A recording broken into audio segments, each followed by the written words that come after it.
Kesultanan Turki Utsmani merupakan salah satu kerajaan muslim terbesar yang bertahan hingga 600 tahun lamanya. Wilayah kekuasaan Turki Utsmani pada masa kejayaannya membentang mencakup kawasan di 3 benua, yaitu benua Asia, Eropa, hingga Afrika. Kerajaan Turki secara keseluruhan pernah dipimpin oleh sebanyak 36 sultan, yang dimulai dengan Sultan Osman Gazi dan diakhiri oleh Sultan Mehmed ke-6. Dari banyaknya Sultan Turki Utsmani, beberapa di antaranya merupakan sultan yang paling banyak dikenal karena keberhasilan yang dicapainya.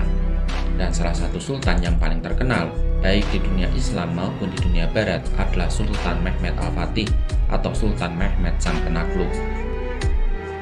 Sultan Mehmed disebut sebagai Al-Fatih atau penakluk karena keberhasilannya adalah menaklukkan Konstantinopel, sebuah kota milik Romawi yang dikabarkan oleh Rasulullah SAW dalam hadis bahwa kota itu akan ditaklukkan oleh umat Islam. Latuftahanna Qustantiniyah wala ni'mal amiru amiruha wala ni'mal jaishu dzalikal jaish. Sesungguhnya akan dibuka kota Konstantinopel. Sebaik-baik pemimpin adalah yang memimpin saat itu, dan sebaik-baik pasukan adalah pasukan perang saat itu. Pada video ini, kita akan menyimak tentang sejarah dan biografi Sultan Mehmed Al-Fatih, sang penakluk Konstantinopel.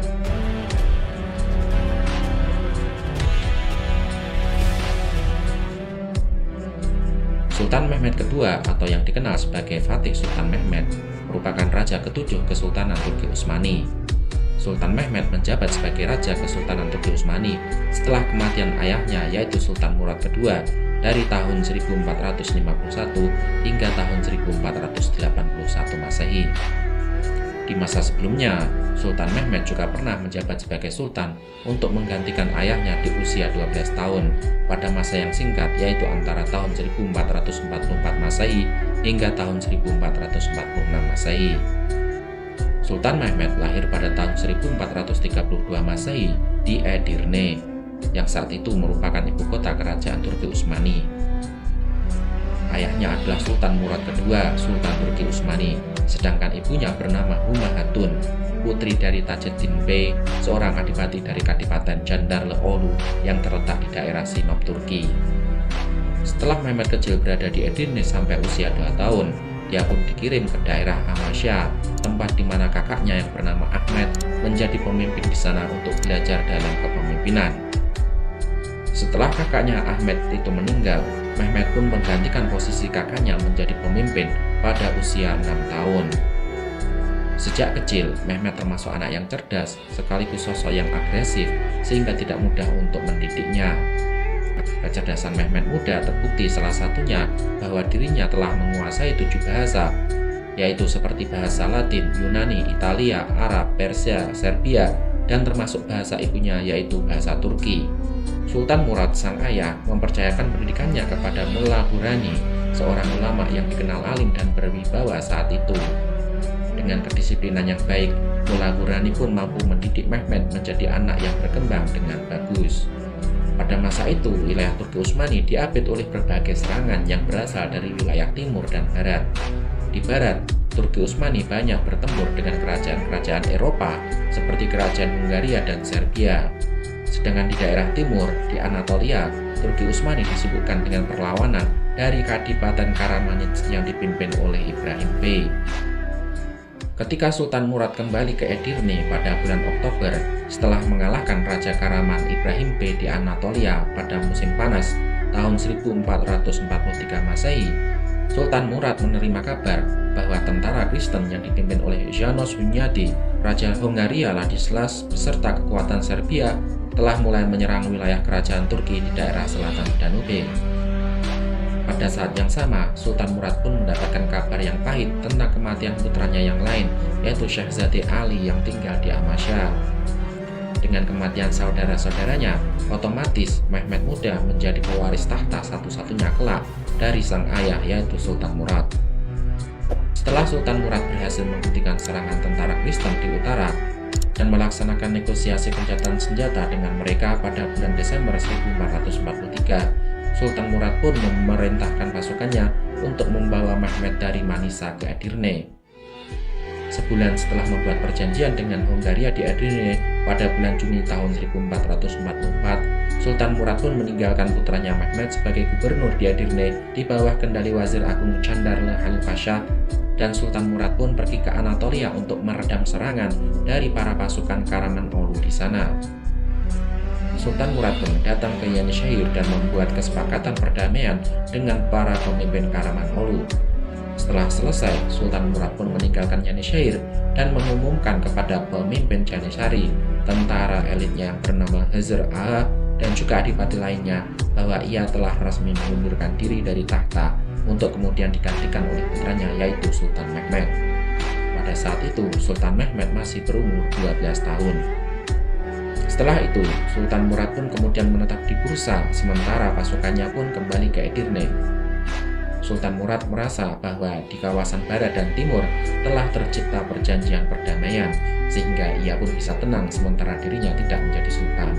Namun ternyata, sesaat setelah Sultan Mehmed muda naik tahta, wilayah Turki Utsmani diserang oleh kerajaan Hungaria yang dipimpin oleh János Hunyadi yang melanggar gencatan senjata yang tertuang dalam perjanjian Sèvres sebelumnya.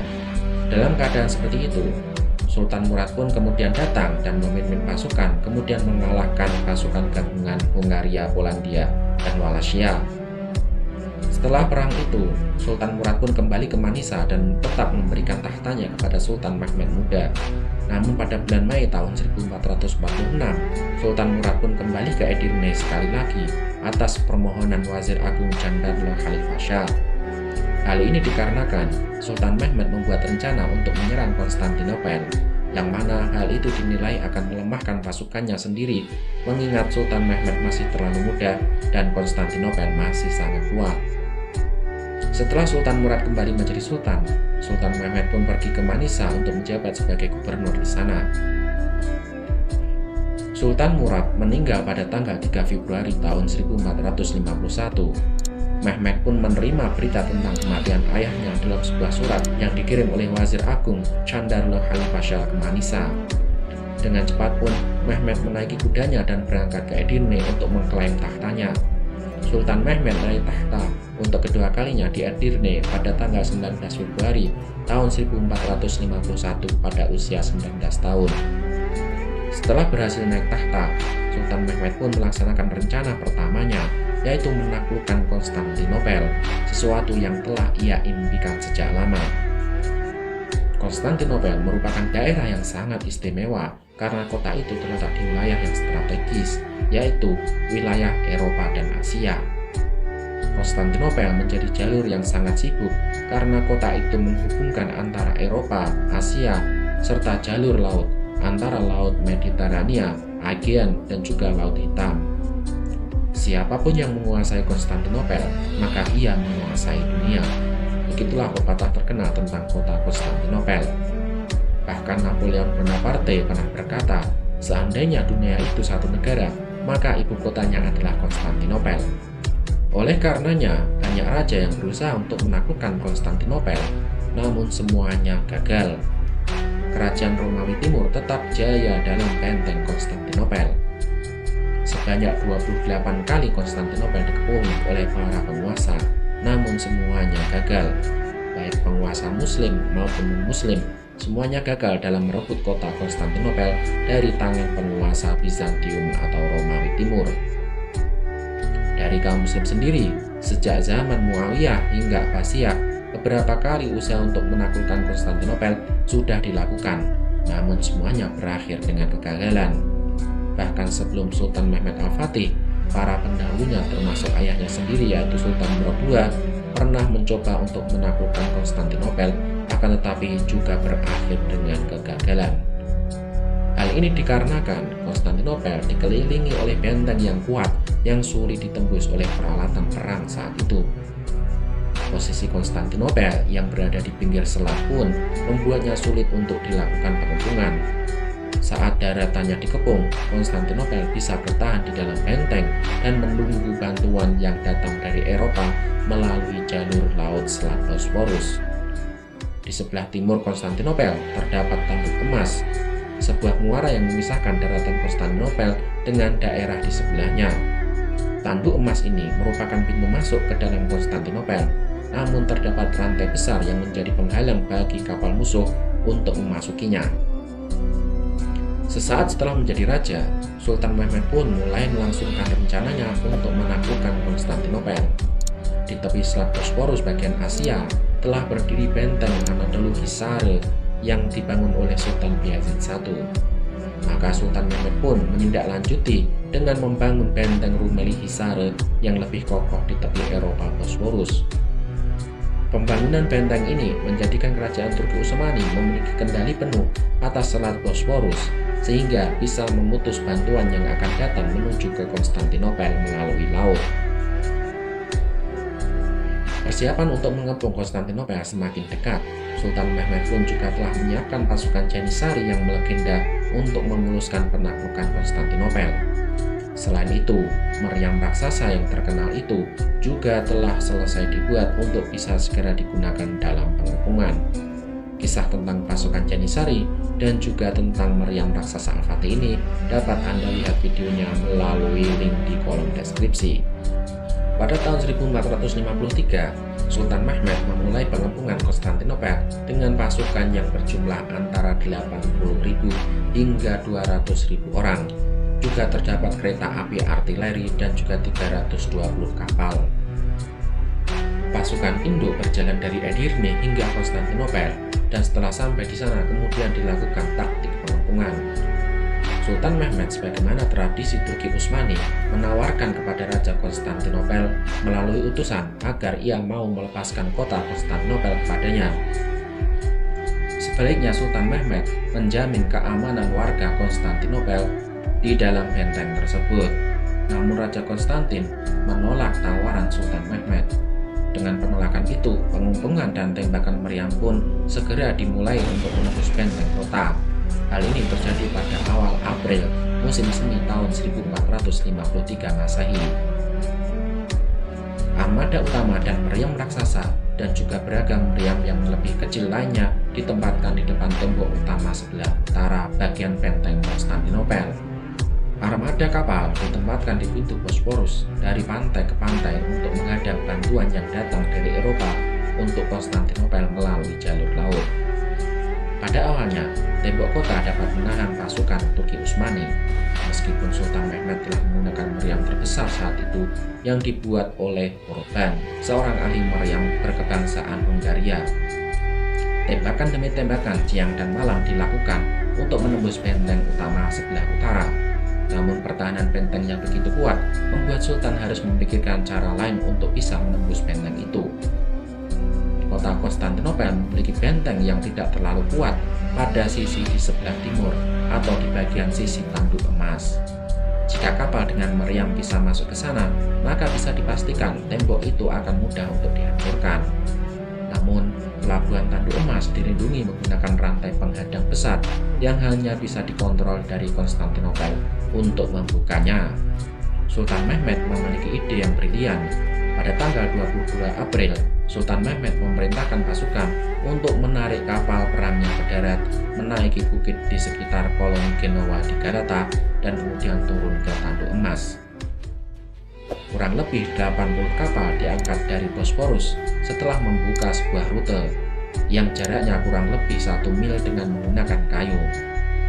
Dengan keadaan demikian, pihak Romawi pun kemudian menempatkan pasukan mereka di atas dinding yang lebih panjang sehingga mengurangi pertahanan di dinding utama sebelah utara. Usaha menggempur Konstantinopel dilakukan siang dan malam. Juga serangan-serangan dengan pasukan darat pun terjadi di depan benteng.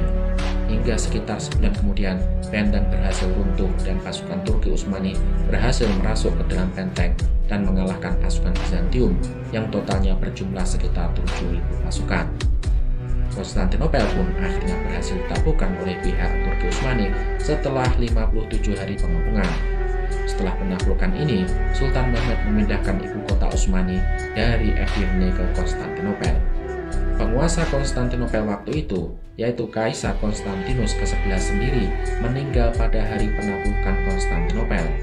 Namun, tidak ada saksi mata yang selamat yang melihat kematiannya.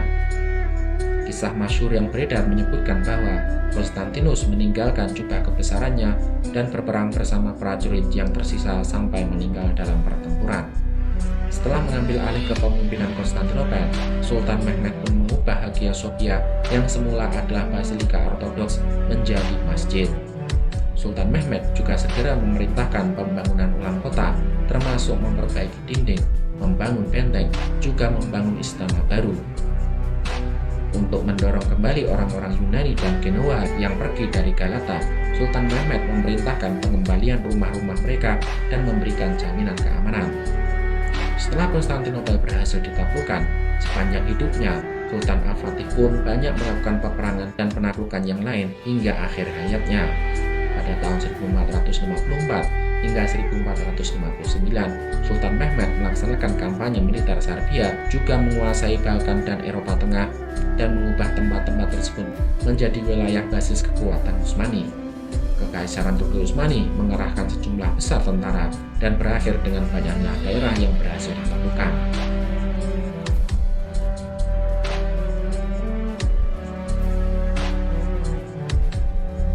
Di daerah tepi Laut Hitam Anatolia masih tersisa kekuasaan Trebizond yang termasuk penerus dari kekuasaan Romawi.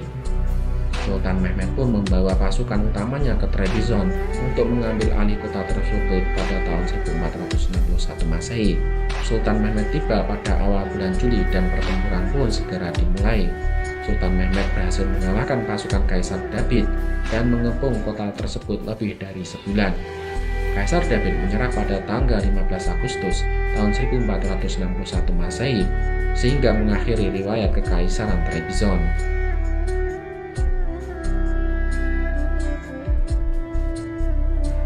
Di bagian timur, Sultan Mehmed juga menyelesaikan pertempuran dengan merebut kembali beberapa wilayah yang diambil alih oleh Kadipaten Karaman. Pada tahun 1466, Sultan Mehmed kemudian menduduki Karaman atau Larende serta kota-kotanya sehingga mampu menyetabilkan daerah timur. Pada tahun-tahun berikutnya, Sultan Mehmed terus-menerus memperluas kekuasaan Turki Utsmani, terutama di wilayah Eropa. Pada tahun 1481, Sultan Mehmed bergerak memimpin pasukan untuk memperluas kekuasaan di sekitar Italia. Akan tetapi, kemudian Sultan Mehmed jatuh sakit. Saat itu, Sultan Mehmed berusaha melakukan penaklukan terhadap Rodos dan Italia Selatan. Namun sebagian sejarawan menyatakan bahwa peperangan selanjutnya diarahkan untuk menundukkan Mesir yang saat itu dikuasai oleh Kesultanan Mamluk.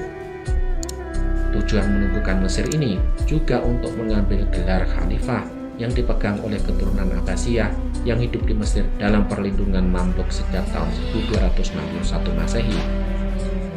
Tak lama setelah sakit, Sultan Mehmed pun wafat pada tanggal 3 Mei tahun 1481 Masehi di usianya 49 tahun. Ada beberapa pendapat yang menyatakan bahwa penyebab wafatnya Sultan Mehmed salah satunya adalah ia diracun oleh dokter pribadinya, seorang mualaf yang berbangsa Yahudi. Namun pendapat lain menyebutkan bahwa Sultan Mehmed wafat karena memang sakit yang dideritanya. Berita kematian Sultan Mehmed menggembirakan Eropa. Lonceng gereja pun didentangkan dan perayaan pun dilaksanakan. Sepeninggal Sultan Mehmed, terjadi berbagai perselisihan perebutan tahta antara dua putra Sultan Mehmed, yaitu Bayezid dan Jem. Hal ini menjadikan pendudukan Utsmani di atas kawasan Italia Selatan berakhir dengan perundingan, dan pasukan Utsmani pun mundur ke Albania setelah sekitar 13 bulan masa pendudukan. Sampai wafatnya Sultan Al-Fatih, dirinya berhasil memperluas kekuasaan Turki Utsmani di wilayah Asia, Anatolia, dan Eropa daerah Balkan. Itulah kisah tentang Sultan Mehmed Al-Fatih atau Sultan Mehmed Sang Penakluk.